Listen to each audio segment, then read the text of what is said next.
Hi, Tia. Hello. Welcome back to RegInt, Decoding AI Regulation.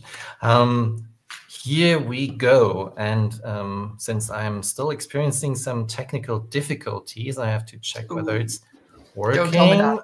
I think it's not. working. You think it's working? Can you see Yep. us on the screen? Okay, cool. Just That's got great. notified that we are live, so it better be working. That's even better. I mean, you never know with these systems. Today they're all AI powered. That means like no brain attached. And this is the 19th episode. That's a lot. That is a lot. But I think we're still doing fine.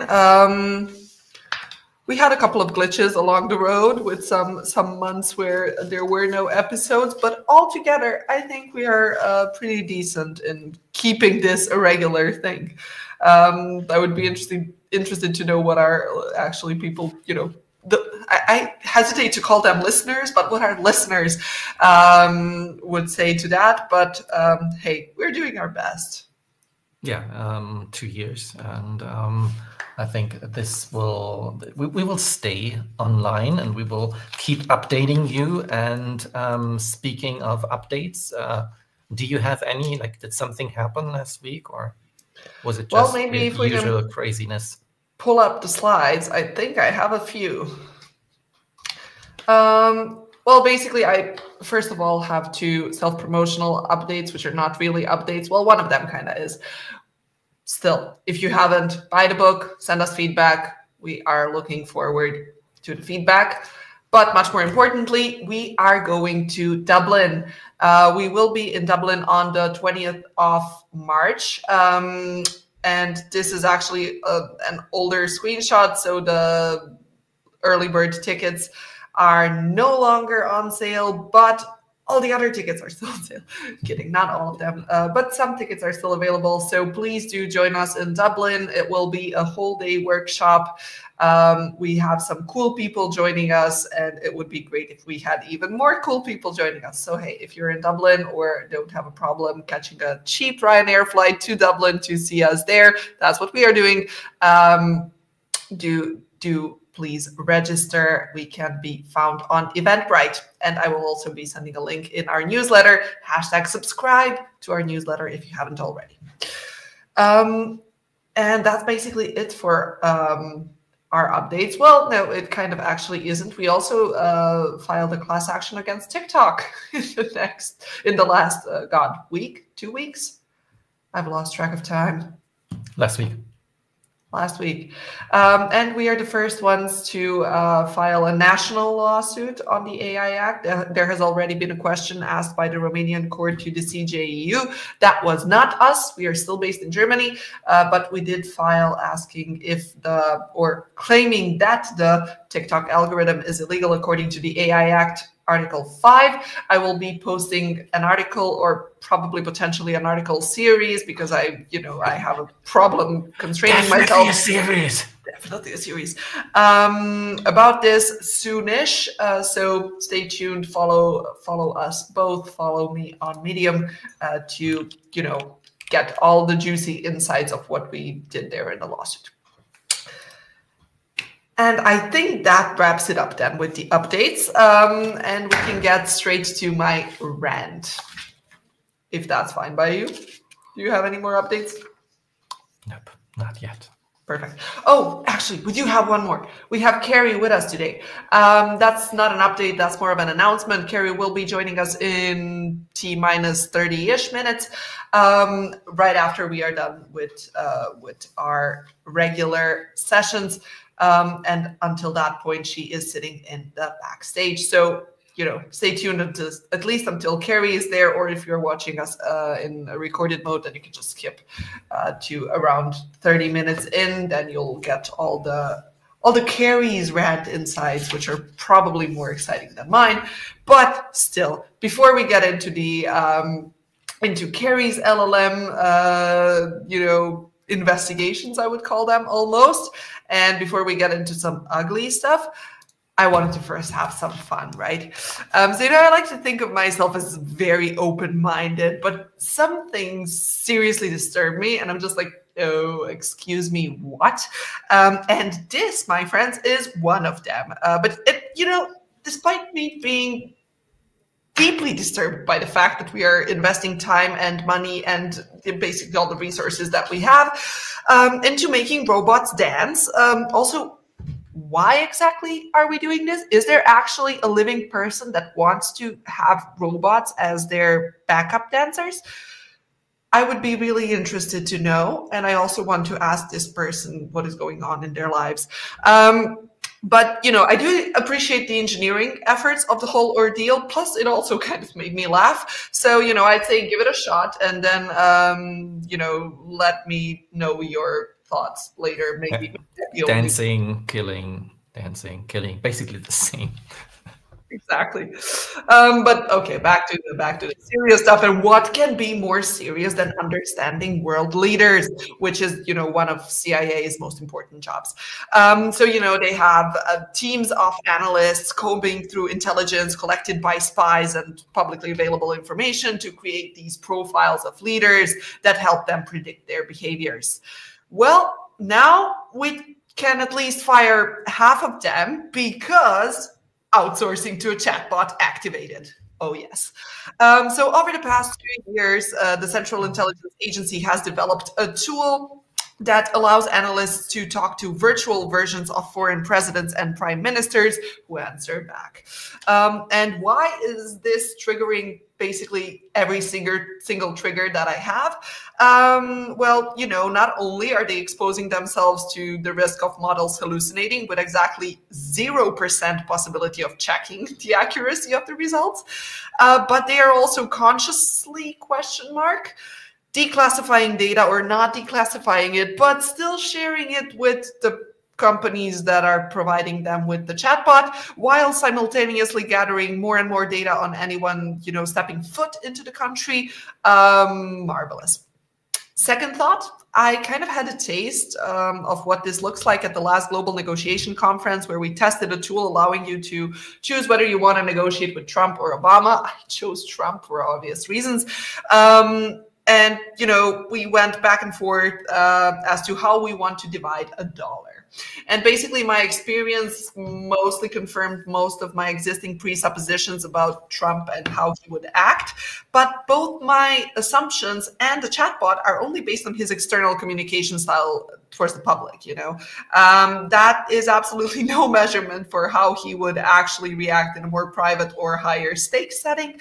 And neglecting this invisible part of world leaders, and that with a far from perfect tool, is just kind of pure nonsense, if you ask me. Personal opinion. I'm slightly concerned what the CIA thinks it's doing here other than riding the AI hype wave, but okay. I mean, who cares what I think, right? Apropos Trump and the US doing weird things. Trump administration has been accused of using LLMs to generate their astonishing number of executive orders. Most of those orders later got retracted for, laughably low quality of their content. That has not been making the headlines as much as, them publishing these executive orders was.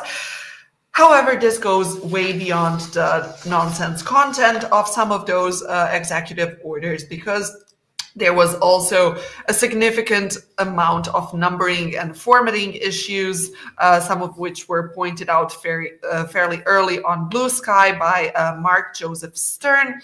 And also by Melanconian. So what was pointed out in a Blue Sky post by Melanconian actually is also the ridiculous level of the description of the Gulf. You know which one I'm talking about. Mexico, America, who cares?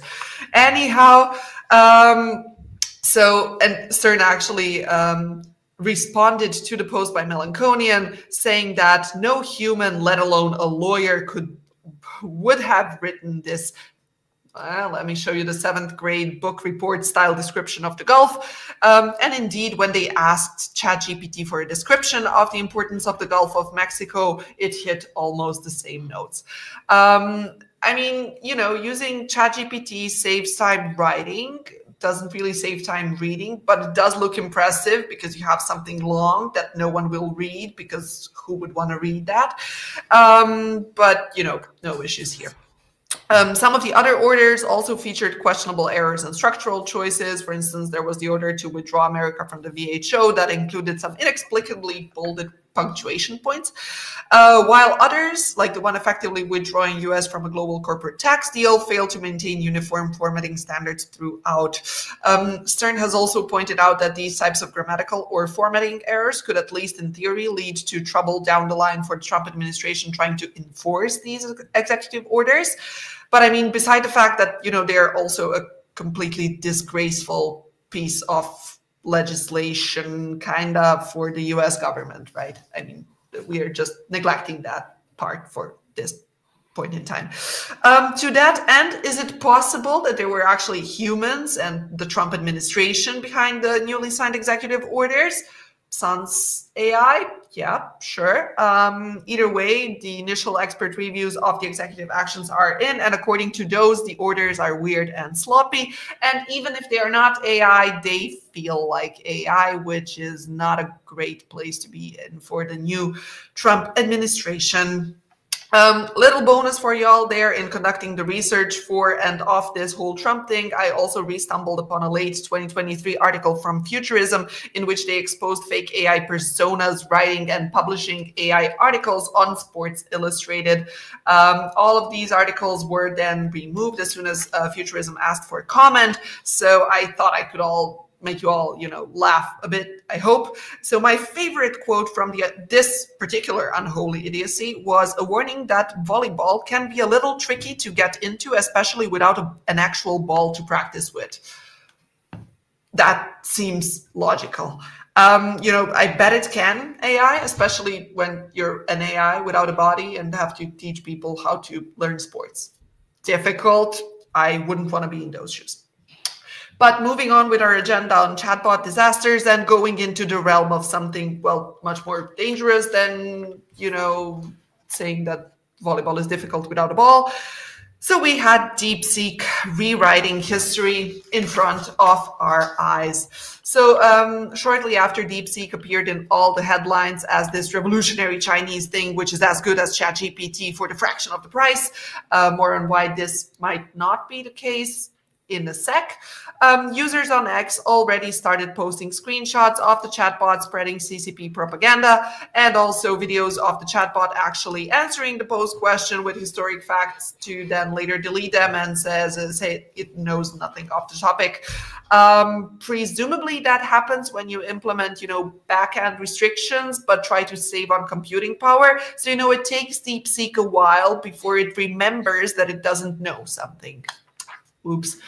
Other main objections to our new Chinese friend are the inability to generate or even process visual or audio content.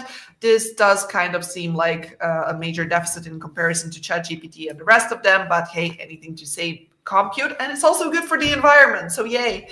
DeepSeek has still managed to rattle the stock market and caused a lot of stocks to plummet, especially, for instance, those of NVIDIA. So NVIDIA, the AI chip maker and most valuable US company at this point, saw its stocks plummet by 13.6% in early trading, wiping out some 500 billion in market capitalization. However, what the headlines are not mentioning as much, major tech stocks, including NVIDIA and Microsoft, have again gained ground since the market rout last Monday with a gain of almost 9% for NVIDIA and 3% for Microsoft. And the chip maker ACML Holding, which closed 7% lower on Monday, posted its biggest intraday gain in 4 years after beating earnings expectations on Wednesday. So, you know, the market is unpredictable, and keep track of all of it and not just the sexy headlines on the first day. And, you know, let's see what market does next, especially after cybersecurity incidents hitting DeepSeek in the past few weeks, namely because the buzzy Chinese AI startup left one of its databases exposed on the internet. This also presumably allowed malicious actors to gain access to sensitive data. So ClickHouse database allows full control over database operations, including the ability to access internal data Point being, it's still online. So the exposure included more than 1 million lines of log streams containing chat history, secret keys, backend details, and other highly sensitive information such as API secrets and operational metadata. Oopsie. DeepSeek has since allegedly plugged the security hole, but so they fixed it. It's all fine. Apropos oopsies, but this one I'm not particularly upset about for moral or legal reasons, actually. I'm just not really sure how that works performance-wise, but hey, it seems to be working for them. So DeepSeek people might have kind of used mainly ChatGPT data outputs for the training of their model through the process called distillation, whereby one AI model uses the outputs of another already trained AI model for the purposes of developing similar capabilities. And now OpenAI, but predominantly Microsoft actually, but fine, are not happy about it, as this would violate their terms and conditions. So would you look at that? So they do know it's not cool when someone violates your terms and conditions. I mean, they can obviously do it because they want to create AGI for the benefit of the humankind. But when someone else does that to them, well, no, then it's not okay. I mean, guys, actually, this was publicly available data. So I guess it's fine. Does this annoy me? Yes, incredibly. Does this surprise me? Well, unfortunately, no, it does not. Of course, our boy Sam is also not happy about this, which is also what he expressed in his now, well, signature dramatic tweet fashion. It is relatively easy to copy something that you know works. It is extremely hard to do something new, risky, and difficult when you don't know if it will work. You tell him, Sam, you tell him.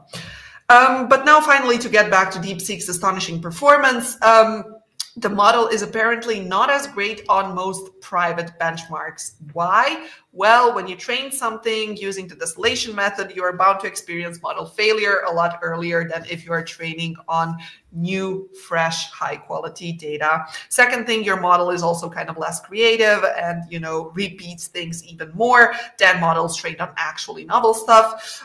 This is supposedly why the model also performs so well on closed, traditional, and many times repeated public benchmark tasks, while usually flopping on private benchmark and private ratings, which assess also the comprehensiveness and the novelty of the answers.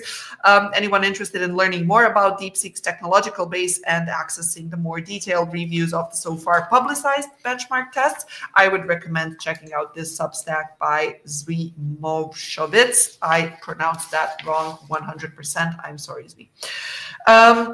But now to more useful things, such as, for instance, how to avoid the omnipresent AIs popping up everywhere. Well, I'm not sure about all of them, but it would appear that at least Gemini's summaries might be avoidable in that you use swear words. No joke. It appears that Gemini can't handle the rough language. Cute. Yay. No weird AI summaries telling you to eat stones. You just have to curse a bit. Also, to all non-European listeners or people watching this, can you imagine that we never had AI summaries in Europe? I know, tragic.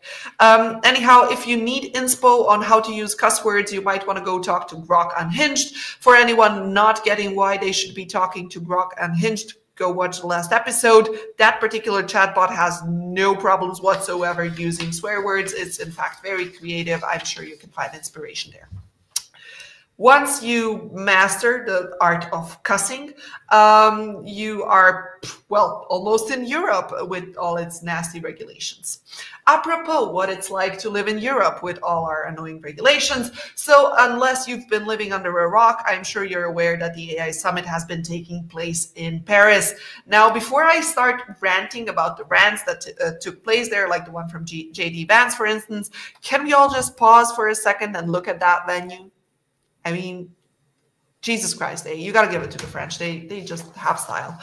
But back to the topic and to less pretty stuff than Parisian venues.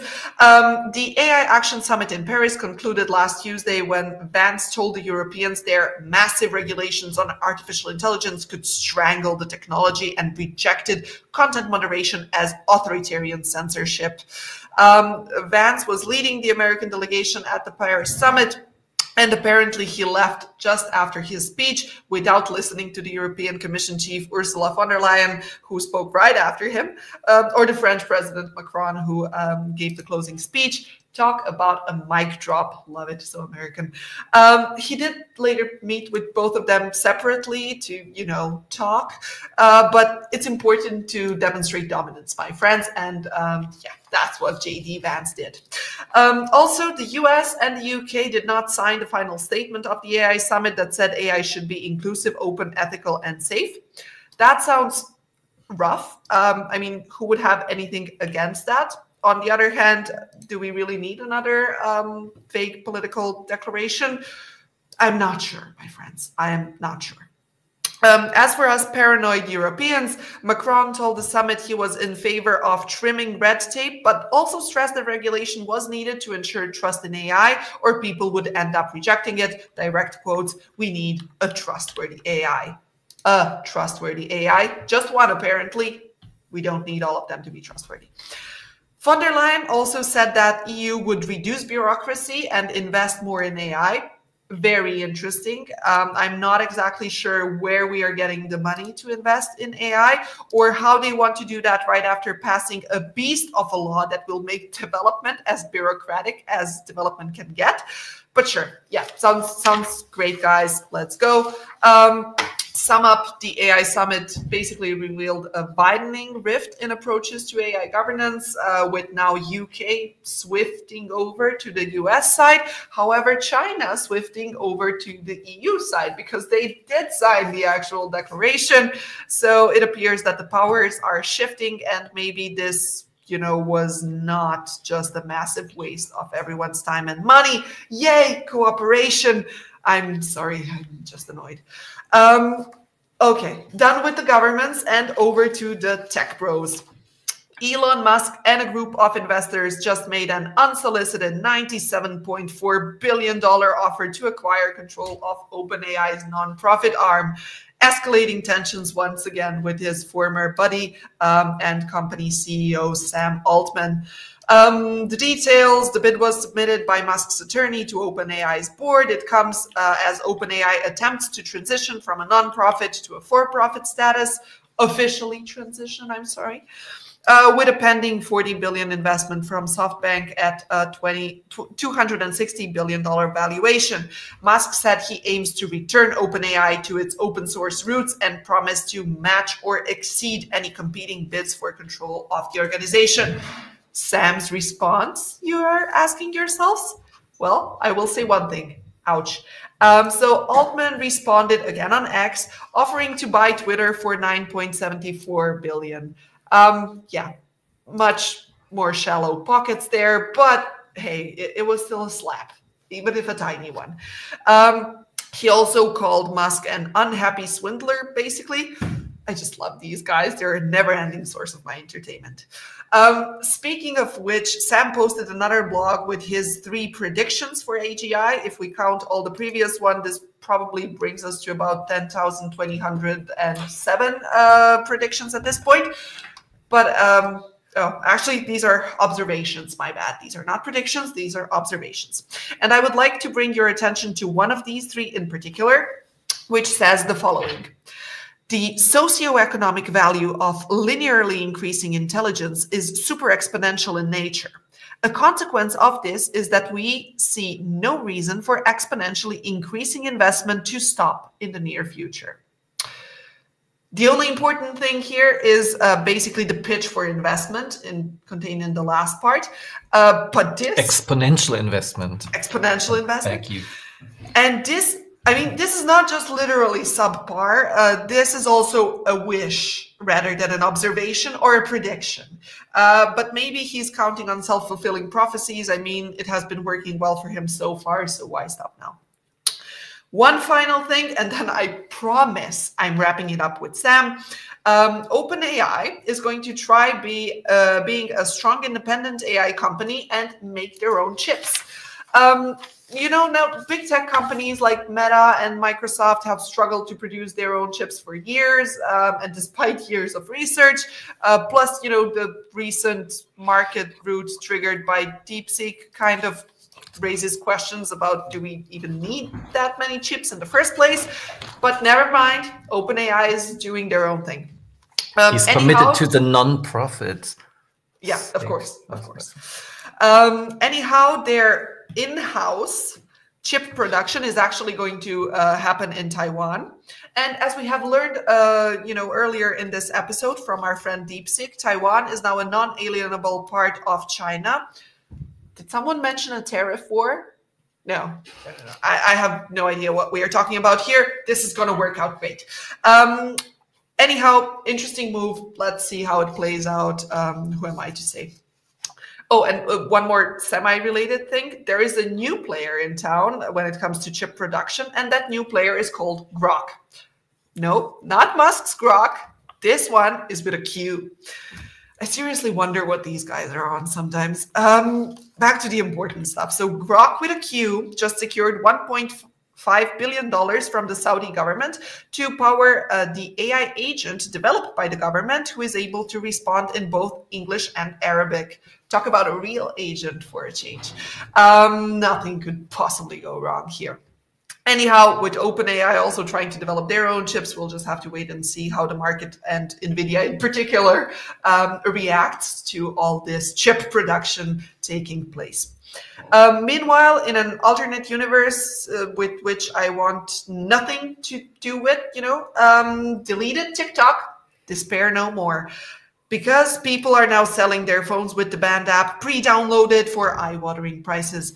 So TikTok phones prices on eBay range from $2,000 to an ambitious $1 million. And the worst part is they're being sold. I don't get it. Unclear for which price exactly, as buyers are often able to place lower bids. I mean, I sincerely hope that no one paid $1 million for a TikTok phone, but the fact that people are buying them at all for higher prices than you would actually, you know, pay for a new phone at the store is honestly breaking my brain at the moment, especially because, you know, there are ways to circumvent this without buying a phone for $1 million. And, you know, despite the whole, they are doing this for TikTok, for crying out loud. Anyway, finally, it is time for Personal Hell of the Month category. And this time we are featuring something different, or rather two very different things. And we are going to start with the more serious one to leave you on a more positive note for once. So the more negative one, the Bulletin of Atomic Scientists made their annual announcement, which rates how close humanity is to ending. To calculate this score, they cite threats that include climate change, proliferation of nuclear weapons, instability in the Middle East, the threat of pandemics, and incorporation of AI in military operations. The new prognosis, we have 89 seconds till midnight, or doomsday. And this is the closest that we have ever been. Chum, chum, chum. And if you think I'm going to use this to rant about all the things that I'm usually ranting about, like the use of AI in military actions, wrong. I'm going to rant about the freaking doomsday clock. I mean, one, there are plenty of smart people out there of the opinion that we are doing now better than ever, actually, and that this is the most peace we had globally since, well, forever, codename Steven Pinker. These are mostly scientific opinions, not facts, and they are still discussed often and vigorously, but I don't think that they should be discarded, okay? Second, what is exactly the value added of this clock? I appreciate advocacy for more responsibility and, you know, responsible AI use and everything. But a world doomsday clock, seriously? This is one very scary prophecy that I don't want to see self-fulfilling. And I mean, sure, we have some weird people in power, but as if that was never the case. Come on. Side note, great book, Personality and Power, Ian Kershaw, Powerful Men, and they are mostly still men. tend to be, well, quirky and at times unreasonable to their environment and basically everyone other than themselves. So, you know, calm down and go do something productive and don't spread fear and panic and point fingers. Thank you. Oh, and 3, also, what in the world does science-oriented advocacy mean? Is it like advocacy with a preference of calculating towards science, or anyhow, I'm confused. And I did promise to end on a more positive note, so I have great news. I have finally found the source of all the AI experts on my LinkedIn feed. Apparently, there is a 6-month course that will turn you into one. Poof, just like that. Magic. Don't tell anyone I told you. So, Innovating with AI's new program, AI Consultancy Project, transforms AI enthusiasts into professional consultants. Their marketing claims they have proven frameworks for client acquisition and service delivery, a step-by-step path to 6-figure incomes, and students who land their AI client in as little as 3 days. Sounds amazing. I would definitely want to be advised by someone after they've been in the field for 3 days. Go be an AI expert. You can do it too. And no computer science degree is necessary for conducting this course. I'm just upset that no one told me that sooner. I could have been making a lot more money. And that sums it up for my rant. Thank you all for your attention. And we can finally get Carrie out of the waiting room. Hello. Hello. Is. Hi, Carrie. Hi. How was it backstage? I took notes. There were so many things that Taya ranted about that I was just like, oh yeah. I love, by the way, that you finished on the what is effectively the AI coder boot camp. This apparently is the new way of things going now. So I should sign up for that. I want to be an AI expert. I really want to, I want to put that in my LinkedIn bio. I've been hesitating so far, but I'm sure that after 6 months without coding, I can put that. Yeah. Well, all you need to do is have ChatGPT do your coding for you anyway, so you're sorted. You just need the right prompts. I got a Does that count like coding? Yeah, I'm pretty sure that's coding. The prompting? The prompting. No, I mean like actually writing Python code. Like I've been doing that I was literally just working on that before we were on the call here. Yeah. Me and ChatGPT and my poor beleaguered husband have been trying to do coding to get some things going for a project that I'm working on. And it is both good and absolutely rotten. And it's deceptive because it's good enough to get something going, at least in Python. But then David, my husband, who is an actual proper software engineer, will come down and he'll look. And yeah, they do. He's still got a job, but he'll come down and he'll look occasionally and he'll be like, oh, what the hell? And then he just walks away. And he usually has a beer in hand at that point because he's like, I don't even understand what this eldritch horror actually is and why you're doing this, and this is so wrong. So maybe if I go to this AI consultancy thing, I'll learn how to. 6 figures. They didn't say whether it was dollars or whatever. Yeah, right. Could be, I don't know, rubles or rupees or who knows. Or the next cryptocurrency. Yeah. You guys had so many things that you covered, by the way. I took so many notes. I had not heard about the ChatGPT executive orders, by the way, and now I'm obsessed, and I need to go look that up. That was great. Maybe they were actually Grok drafted, and Grok stole it from GPT. Yeah, I mean, we're giving all the credit to ChatGPT. ChatGPT has kind of became this. When an LLM did it, you're just gonna say ChatGPT did it, and it's the new honestly. Google. It's the new Google, and honestly, Google, has been at a certain standard for years. ChatGPT wasn't. ChatGPT is just like woo. Yeah, no, Google's definitely trying to lower the bar for ChatGPT to become the next search engine. So yeah, once they were a helpful tool for searching the web, and now to be honest, I prefer any other search engine over Google. At the moment.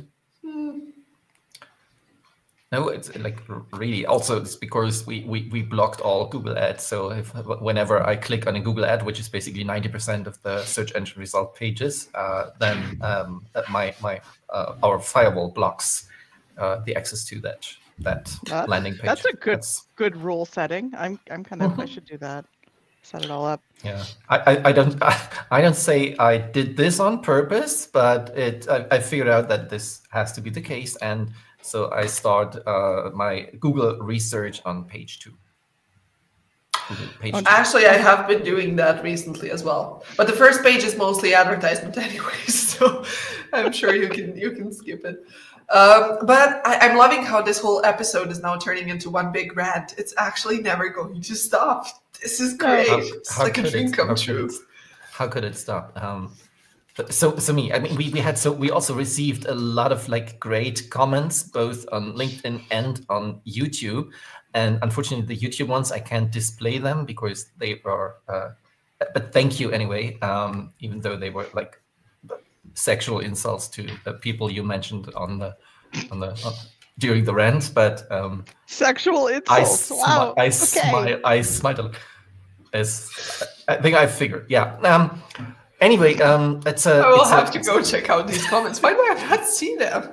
Yeah, unfortunately, they are here in the moderating section, and I'm not sure whether I should moderate. I mean, we're like free speech absolutionists, and other free speech absolutionists are otherwise banning certain stuff on the internet. So I'm not sure what to do now. I'm confused.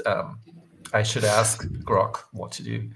But anyway, like, how is it that definitely the unhinged version? Definitely the unhinged version. Unhinged. Oh, yeah. Like, how is it that these tools were so quick at substituting search engines as the primary resource for knowledge today? How did that happen? I mean, it's weird. And Carrie, you spent like not only hours, but actually months of your life researching that topic of how much LLMs know. How is it? Yeah, well, many months, unfortunately, because I got a little obsessed and went down a rabbit hole. And then I had momentary thoughts about doing a PhD because I got that far down the rabbit hole. And then I talked myself out of it. PhD in what? Rabbit holes? No.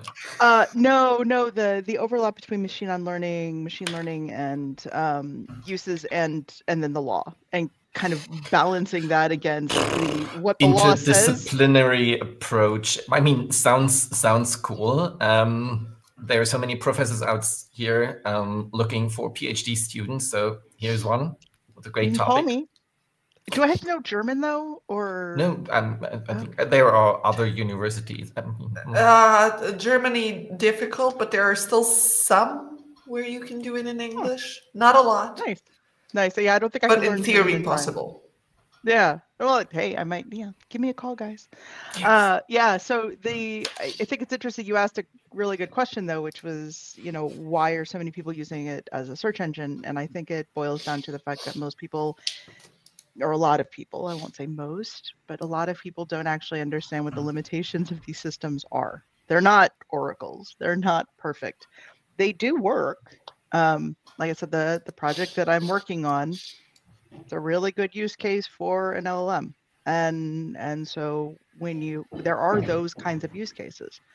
A really constrained summarization model where you're giving it some piece of text, you're telling it only look at this text and do your word, stringing together process on that text. It turns out it does a really good job and consistently. You try to use it like a search engine and you get wild nonsense most of the time. Or, I've used ChatGPT or god-awful Perplexity or Gemini. God-awful okay. Me and Perplexity, we don't get along very well. Mostly because the lads at Perplexity don't even make an effort to try to comply with, anything, any law anywhere. They're just like, yeah, nah, YOLO.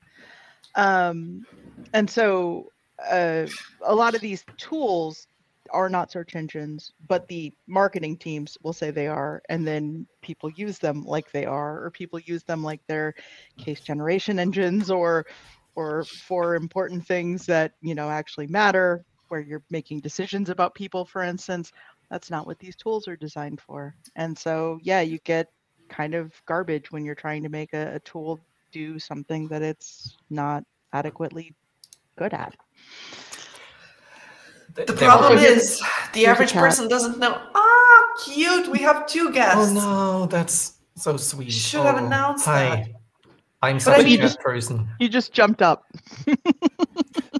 He wants to be a star. Cats know one thing. They know how to deal with uncertainty. That's something the LLMs and machine learning in general has some issues with. Yes. There was a very recent paper, because we skipped the paper section, I can like drop occasional mentions of papers. There was a very recent paper by Missy Cummings, professor for robotics, I think, in the US. And she wrote a paper about identifying research gaps through self-driving car data analysis, the type of paper that you definitely want to read. But few people do, because it's like, because of the title, maybe. And it's a really great paper if you ever want to read something more on this it's a long issue. Paper. You could be, but it explains why we can't have self-driving cars and we will never have working robots. But like, it's also kind of devastating on the whole current situation. So again, back to LLMs and why people love LLMs to answer all of life's questions, right? I mean, that's a philosophical question right now. What I'm interested in is, how did you get into all this? So for anyone who doesn't follow Carrie already, they should really follow Carrie. So she does these privacy deep dives into these companies and asks them sends them basically a whole bunch of access requests, and then bothers them and badgers them until they actually provide some information. I'm going to guess, based on your reaction to Perplexity, that from them you did not receive anything. So how did that start? What did you find out? Is there anyone who is doing it like, I will not say legally, better than everyone else, less illegally than anyone else?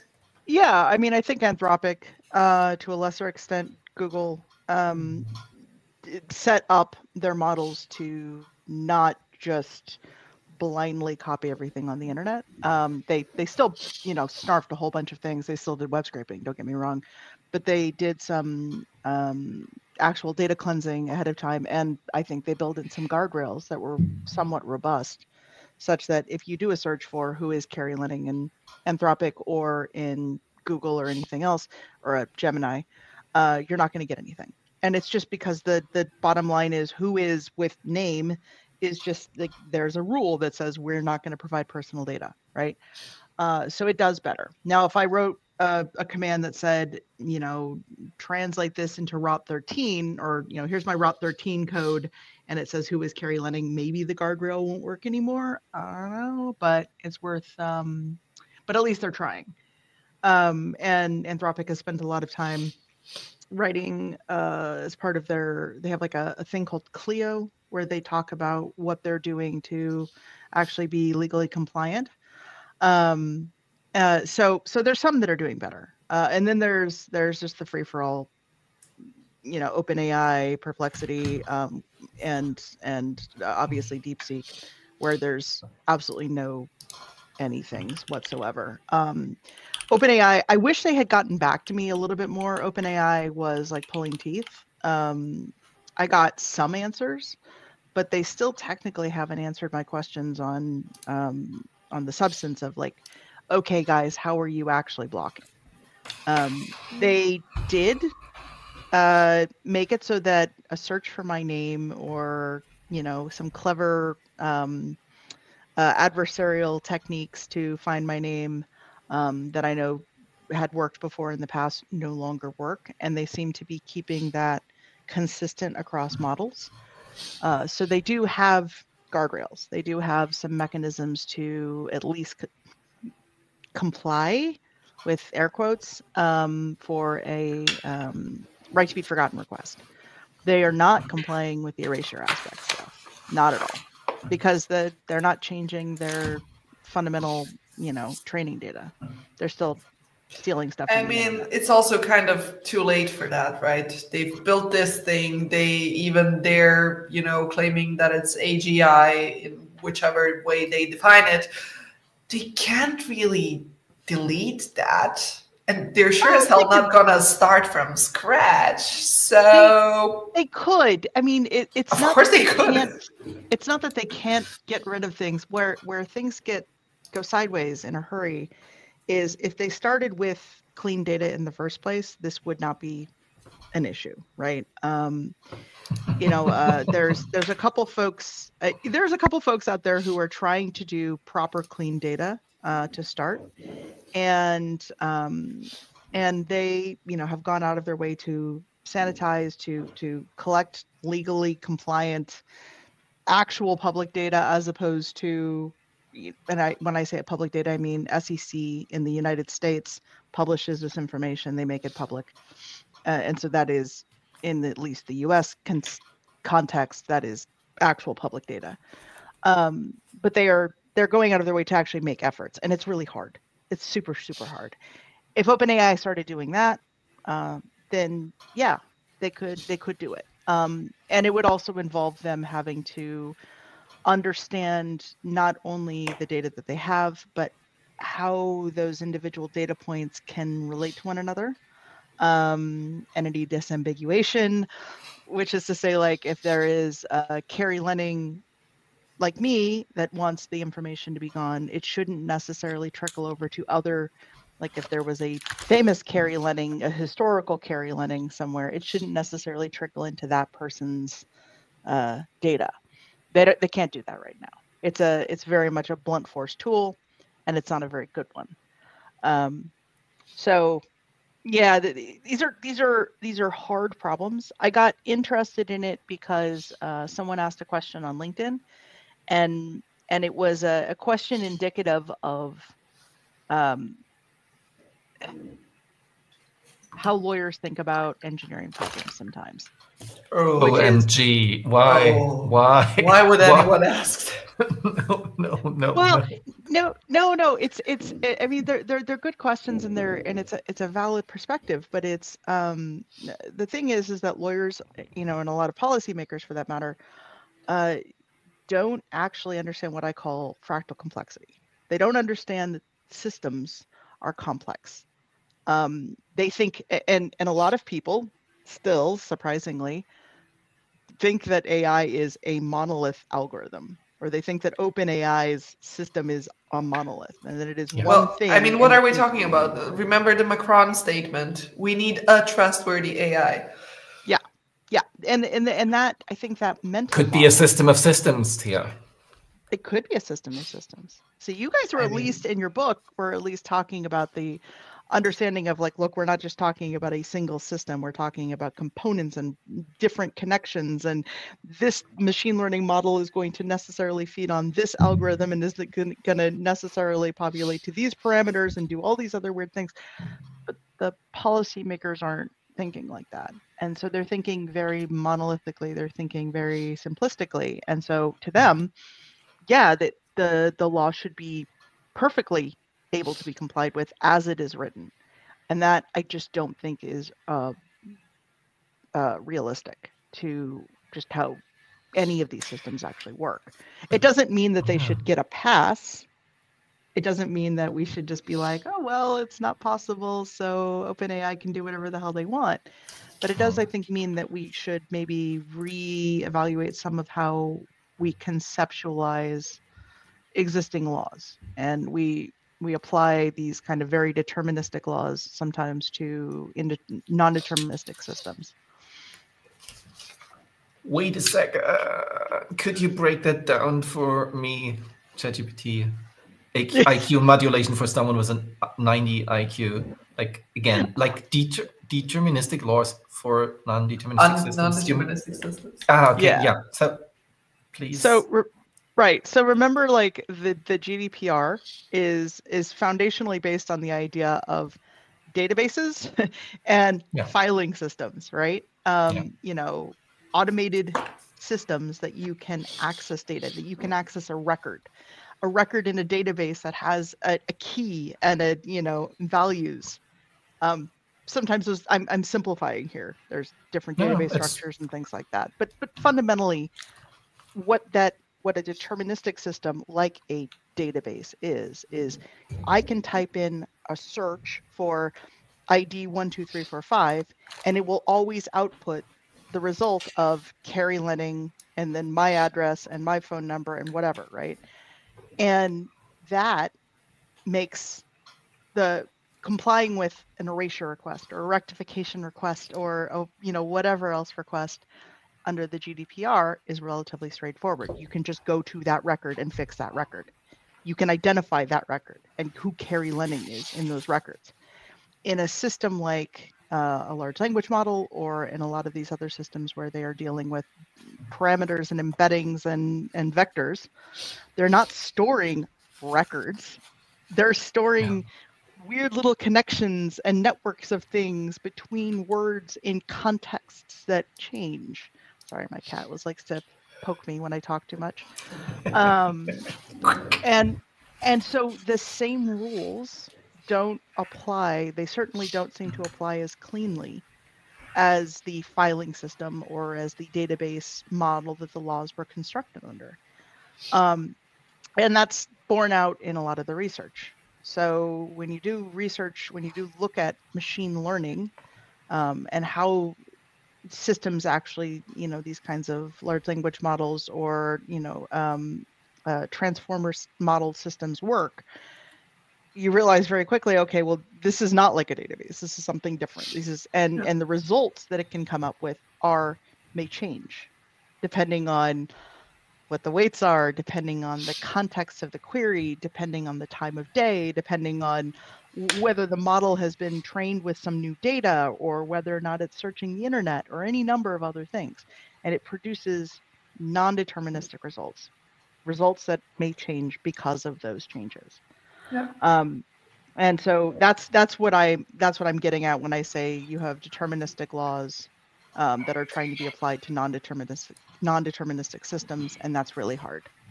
And I mean, so, it gets even worse, right? Because we are like, both things are extreme. Let me put it that way. So our deterministic way of regulating that is extreme in that we actually demand people to, do a conformity assessment for a system. Conformity assessment assumes that it's like a static thing that I assess and that's it. And then we have the non-deterministic nature of these systems that is not only non-deterministic in the moment, but it is also evolving. So it's like exponentially non-deterministic. I don't know what it's going to say to me now or to two different users asking the same question. And then in 2 weeks, I really don't know what it's going to say. Are you saying these agentic systems? Yeah, that too. I mean, they're all kind of tied into the same sets of problems. But as Taya is mentioning, these conformity assessments are great, and if you're developing a car or a medical device, and microwave, and the thing isn't going to change, substantial changes, or what does the IAC say? Substantial modifications or modifications. Thank you. Where a substantial modification is a little bit more. It's going to take more effort, right? If you retrain the model, or the parameters or the embeddings that are connecting, the different words in vector space change, is that a substantial modification? Changing a single value can be a substantial change. We never know. By the way, I just posted both on LinkedIn and on the YouTube channel. I posted an article that was published late last year. It's called "Changing a Single Number Among Billions Can Destroy an AI Model." I mean, we know that, we know that, and I found it just interesting because it was a palpable explanation of the inner workings of these models. And that's one thing. Even the discussions, lawyers, academics, all those discussions about about AI, they all focus on LLMs, which annoys me a lot. And I feel you. I feel you so much. And even if we just assume that okay, that's the hot topic now, they completely fail to understand their probabilistic nature and all their approaches. And that's how it's going to work. And I say, okay, well, you guys, we can talk about risk assessments all day, but we still have no clue how to measure accuracy, reliability, or robustness for this type of systems. We can do that for neural networks, but like, yeah, it's kind of a neural network, but also not, because we don't deal with classification problems. I can measure that kind of, but like, it's extremely context specific. It's extremely dependent on the like, okay, and then in that case, on the riskiness of the situations where I use these systems. When people are upset when they see OpenAI is going to like open up to their gates for the US military. Yeah, but they won't, I hope they won't use ChatGPT for object recognition, because that does not make sense. If nature, God, whoever had a look at these systems would say, that's a very ineffective way of recognizing objects, flying or walking or whatever object. That's not going to work. Yeah, and well, that's, sorry for continuing ranting. I said that this whole episode is going to be a rant. I just wanted to say, taking us back to substantial modifications for a sec, I sometimes look at this whole AI Act and think, like, okay, this was a bunch of lawyers trying to make sure they have a job for a very long time. Like, what is a substantial modification? Well, it depends. It always depends. However, like this particular "it depends" cannot be answered by 90% of the lawyers convincingly, because back to the article that you linked, changing a single number among billions can destroy a model, but also it can do absolutely nothing. And a lawyer will not be able to answer which of the two it's going to be. And neither will a deployer, to be honest. Like, you know, a lot of these things, even if it's not explicitly spelled out in the law, fundamentally rely on access to the training data. And good luck with that if you're, you know, like my little coding example where I'm using API calls to ChatGPT. I don't have access to the data. I don't know what the hell they're training on. I couldn't do an assessment, even if my system, I mean, it's not high risk, it's very boring and simple. But if it was, like, there's nothing that I could do to comply with a solid amount of the law as exists. Even with the GDPR or other copyright laws or anything else. So it's like there is this disconnect, and you know, in the research that I did, that was made evident. You know, Peter, I think you talked about, it's one thing to have small neural networks, right? And a lot of the research on things like machine unlearning, which is obviously the reverse of machine learning, it's getting the systems to forget, is premised on, you know, researchers doing very, very simple, discrete, you know, unlearning techniques on small models with training data that they themselves control and have access to and know exactly what it is and can tweak at a very granular level. You can't apply that to chatbots. You can't apply that even to complex machine learning systems and you know, deep neural networks or anything else where the system is much more complex, or it's a system within a system and they're communicating with one another. And it's the same. I wrote an article. I'm gonna take the moment to brag about my stuff. But please do, and send all of them to me, and I'm gonna link all of them in the newsletter. Very important. I will. So I wrote a thing on inference because I was having a really interesting discussion with Catalina Hernandez, and she had talked about, you know, dashboards and visibility for inference of systems, and it was an interesting thing, but it kind of made me, you know, I went, oh, is this even possible? Because again, inference itself is complicated. What kinds of inferences matter? What is relevant? What is just going to be a complete noise overload for people?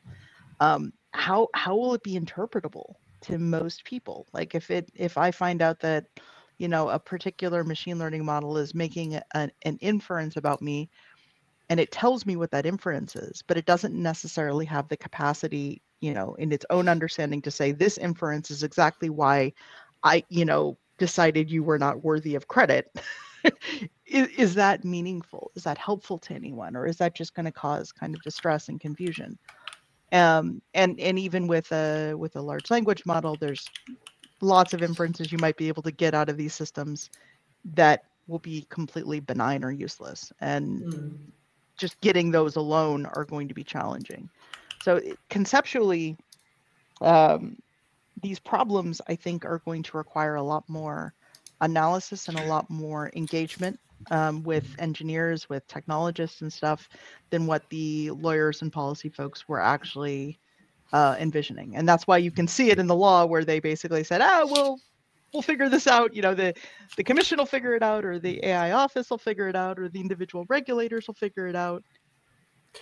I have heard that the general purpose AI code of practice, you know, the codes of practice are like the most useless stuff on the internet or in this world at the moment. But like it's going to be postponed, the publication of the third draft again, because if they can't like figure out, like they can't agree on the right approach. And just mentioning the inferences, interesting. I read something about that on your page, LinkedIn page, or somewhere else. I don't remember. Everything is a blur at the moment. And but on February 27th, so in 10 days, there will be a very interesting decision by the CJU for Europe, obviously. It's a Dun & Bradstreet case, C203 of 22. And that was the one where the Advocate General, Richard de la Tour, first already said, like, the right to explainability redefined, or at least redefined, because it's not that clear under under GDPR, and it basically means input, output, and you have a right to an explanation of everything that happens in between in your own words. Yeah. And that's gonna be very interesting. I mean, a lot of time we will have to dedicate a lot of time as lawyers into understanding what that actually means. Because if you can't like comply with that, we have an Article 13 problem, we have an Article 14 problem, we definitely have a 15 problem, but the 13 and 14 problems are worse, because a lot of credit scoring, fraud risk scoring relies on 13 and 14 information up front. If that's not the correct information, you don't have a legal basis. You know, GDPR. I mean, it's going to be really interesting to see how that works out. And maybe GDPR is overtaking the AI Act. And that's like, yeah, an interesting situation. So apart from, and of course, we get to balance this with the, you know, AI summit conversations about how we need to be putting all this money into investment. Those are disconnected from reality, all of those discussions. I mean, we don't have the chips. We don't need Gen AI to power our world, so to say. It's still just a chatbot. The training data has kind of run out, right? I mean, if Meta, and I quote, torrented from a corporate laptop, which doesn't feel quite right, the unsealed emails, and they used 80.6 terabytes data from LibGen and another 35 terabytes from other sources. Yep. Kind of redundant sources, I think, because I mean, in 80 terabytes, that's basically all of world's knowledge, right? All of the words that we have are there inside. So, and it's over. And still we have probabilistic effing systems that can't answer a single question right 10 times in a row. Yep. That's because they're not. It's designed worth to be $600 trillion US. Yeah, okay. We all know there's a different agenda behind all of that, but it's still kind of reconciling the law, that what we have with the AI Act and all these other things, with those promises, and, you know, actually trying to remain innovative. Good luck with that. I have no idea how that's going to work. So, I mean, innovation will have to come from models that are smaller, less data consuming, but also at the same time, we still need more data. The article that I was talking about, and also like Thea's own article on the data altruism part, where she said, Thea, you said we have gaps in the training data. We have gaps. For instance, we can't have nice systems that protect our children if we don't process children data. We can't have systems that recognize children on streets in autonomous driving situations because we did not process that type of data. So children are maybe not recognized correctly in those situations. So we probably need a right to data altruism by design for certain developments. So. But that's the thing, right? And certain developments, and all everyone seems to be talking about and wanting to do is agentic AI in any shape or form integrated into everything. And that also kind of distracts us from this discussion, because even though there is generally a lack of data to make them better as well, there's a serious problem with the lack of data for developing other systems, which are, I don't even think that I have to say arguably, but let's say arguably, much more useful than having a chatbot assistant. Yep. There's all sorts of interesting machine learning models being used for scientific discovery, for health, and for everything else. And the health, the special categories data questions and health information, that's a huge problem. I was at the Oblivious Summit in October here in Dublin, and it was fascinating because there are a lot of people who are doing legitimately impactful, for realsies research and trying to do it in a privacy preserving way. But they run into these problems of we can't access this data on these unique cancer groups because there's only some small number of people who have this type of cancer, and there's some identifiability problems, and there's consent and everything else to deal with. And so they have actual limits on what they can do for very, very unquestionably legitimate purposes. Yeah, and the crazy thing is they care about it, right? Yeah, GDPR did not prohibit the use of special category data for that type of purposes, for the purpose of research and developing ML models. It just laid the responsibility for developing those specification clauses to the member states because they wanted them. We don't have a general clause for research and development of machine learning systems in GDPR because the member states wanted to do that themselves. And then they kind of froze. They said, no, we want bulk data storage for our security services and intelligence services. So, well, yeah, there's a question from a LinkedIn user. Unfortunately, I can't both read and check at the same time. So what about the European Common Data Spaces Initiative? Is that something about space initiatives, populating Mars, or is that something else? Tell me. Tia, you know what this is, health data space, I guess. I think it's the health data space. I don't know of any other common data space initiative that has been there is an actual recently. space data. There is a space data also, one actually, so okay, it gets cool. very confusing because Martian data, little green man. Well, they wanted to for space exploration and data sharing, but I think this one, like you said, is the health one.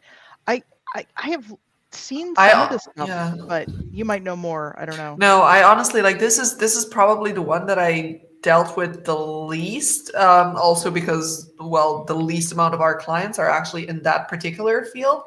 But when it comes to these data sharing regulations, right? So we have a regulation, and then we have a regulation to that regulation, which kind of sets an exception, but doesn't really do it in an effective way. We have the same situation with the Data Act. And to that, I can actually say something because, I have been going through that one a lot recently. And there you have things such as, mandatory sharing of data from from a company that collected it to another company of users' choice. However, it also says that, this is not a processing basis according to the GDPR.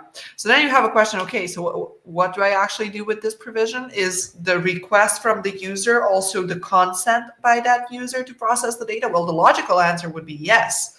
However, the law kind of explicitly said no. So when it comes to regulating problematic regulations with more regulations, I think we're just creating more confusion rather than solving problems. But now I have to read the answer. And also the data, the problem with training data, performance of machine learning models. If we say AI is the next big thing or the current big thing, training data is the defining reason of why these models that also, like, they always rely on the same kind of technology, why they perform so differently. So better training data means better models. That's also something DeepSeek showed us. And if we publish our, say, European training data for free under these initiatives, we will not have any competitive advantages because it will only take 2 weeks for a model, even without white box access, just with black box access through APIs, to take away all the data. So there, the Google blog post, we have no moat. There is no advantage for Google. That was the alpaca moment in early 2023, when they figured out 100,000 API calls were sufficient to fine-tune a llama. I think it was an early llama model, and then they made this alpaca model, which was like kind of cool.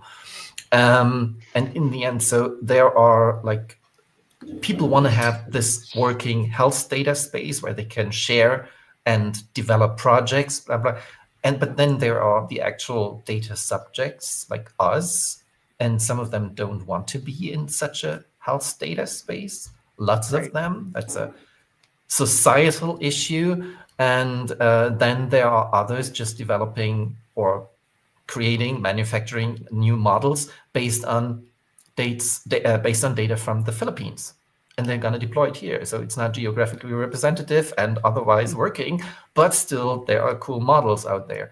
So just do it before the AI Act, and then it doesn't have to be representative. No,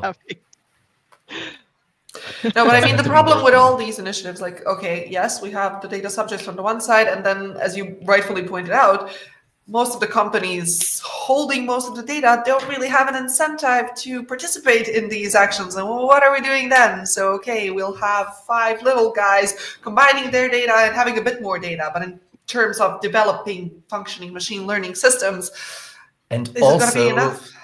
Tia, the millions and billions of dollars, they're all talking about buying chips, building data centers. But as Carrie pointed it out, they should work on sanitizing training data, making better training data. That requires, one, people who know their shit, not that many people out there who can actually sanitize training data, make it more useful, but it would help to like foster innovation or whatever bullshit terms they use at the moment. And it won't cost like trillions. It will just cost maybe 200 million euros, dollars, whatever, to pay actual people to do that actually very important kind of work, because you can't automate it. That's also ChatGPT, OpenAI. They can't automate that type of work. They call it reinforcement learning through human feedback. It's basically someone with the brain telling the machine that this is a cat and not a dog. Yeah. I mean, honestly, the amount of job offers, automated job offers that I've been getting on LinkedIn saying that, oh, you're bilingual. You want to go train our LLM in German? And me being like, no. Really? Why would I want to do that? I never get these offers, unfortunately. Oh, I got offers to train them in German and math. And I'm just like, people, I'm not training your model. I have never gotten those offers, and that's because, you know, God bless American educational systems where they don't teach you foreign languages until like you're getting ready to leave. Oh God. Okay, so I have to complain to LinkedIn. Why am I the only one being bothered by this? Because you're smart, Taya. That's why, and the rest of us. Yeah, and they want to use that to train freaking LLMs. It's either that or pawning it off to folks in the developing world, which is what they were doing before, which is why Delve shows up in every single answer that ChatGPT ever gives you. But yeah, I think to your point of no one wants to put in what would be a large amount of effort and money to know that once they release that model, DeepSeek and whoever, all the other companies that aren't putting in that work will just come and snarf all that up. Yeah, because why would you? Why would you put all that effort in? That would be crazy. So it's these are all fun problems. Fun Keeps problems us busy. and fun times. Oh, yeah. Just because you mentioned the Delve situation, for freaks, like people who really, really like words and languages, there is something really cool. Sometimes at Google, they do actually cool stuff. It's Google Books Ngram Viewer. Oh, I love Ngram. It's good times. It's unbelievable, and you can see how the use of the word delve developed since the early 1800s until today. And of course, it looks like this: like nobody uses delve. No one uses delve, and then it peaks at the beginning of the 2020s. I need to check really that cool. graph for demystifying. And what is another word that is always used by ChatGPT? There is one more. It's like as soon as you ask for a title for anything, it's just there are these 3 words that are everywhere. Yeah. Since I can't post on LinkedIn at the moment, it says it's books.google.com/ngrams. An S at the end. That's it. And it's really cool. It's a cool tool for research. I really love it. Also for just playing around and checking which words have probably been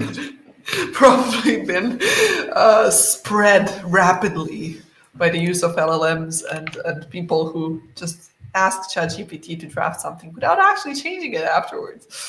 Or the research papers that are all including the I am a large language model prompts. I'm like shocked. I just asked the Ngram viewer about the use of the word ChatGPT through the Times, and okay, nothing until 1962. They used the word ChatGPT until the mid 70s, and then it went dead, and then in 2019. Did someone say conspiracy theory? Is it? I think that's model screwery there. I think there's something like about must their databases. Be a word that's includes. Nah, this was all pre-planned by the Illuminati, 100%. Wait, because pre-trained transformers. What date? What date was it? You said 1960 something? I have to use my mouse wisely. 66 to 71. I was going to say, I wonder if it was the Unix epic.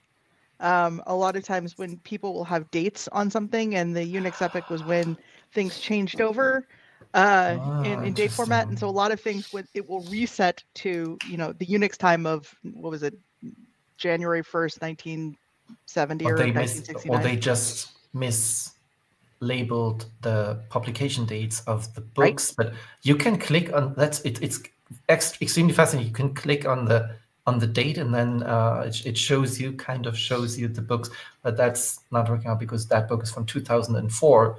Still weird. Natural language generation. Okay, that's a rabbit hole. Okay. I'm gonna say goodbye. I'll stopping the rabbit hole, and also stopping our rabbit hole, because I could keep on doing this for another hour, 2, 3, God knows how long. But being mindful of the time, we are already 20 minutes over time. So I'm gonna say thank you, Carrie. Before we jump into another rabbit hole, we are going to leave, or I'm going to leave you two to jump in your rabbit holes. I think I'm closing mine for today. And thank you for joining us. This was great. This was lovely. Thank you for inviting me on. Big hug. Our pleasure. For all our watchers, and I do see that there are still some of them left, so thank you for keeping up with our rant until the very end. Subscribe to the newsletter. In the newsletter, we'll share info on the next episode. Until then, I will do my best to publish this also on Spotify, because in theory, we are in Spotify, but yeah, the execution is slightly slower. I'm sorry. Still not a chatbot. And yeah, basically that's it. Join us in Dublin if you can. We'll also be in London, and we are now setting dates for Vienna and Zurich as well. So join us, meet us live. We would love to, and see you all next time. Bye-bye. See you.